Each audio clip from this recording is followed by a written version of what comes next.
Мы находимся в Республике Мордовия на кордоне Павловском. Утром к нам приехал этнолог. Он будет проводить лекцию про народы и население Мордовии. Лекция уже начинается, и мы заходим внутрь, чтобы послушать ее. Андрей Степанович Алешин – мордовский художник, этнолог, автор фильмов и книг о мордовской и финно-угорской культуре. А еще он знает всех сказочных существ Мордовии.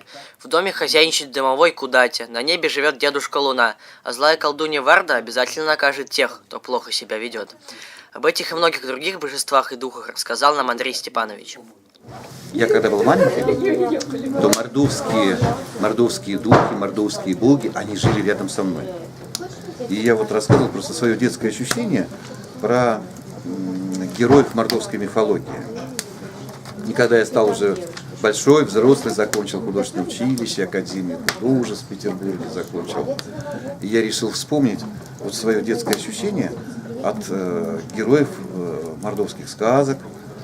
И вот они у меня вот такие вот замечательные получились. Когда сказка рассказывается, в нашем мозгу, в нашем представлении, в нашей душе, и как будто на внутреннем экране мы видим вот эту сказку.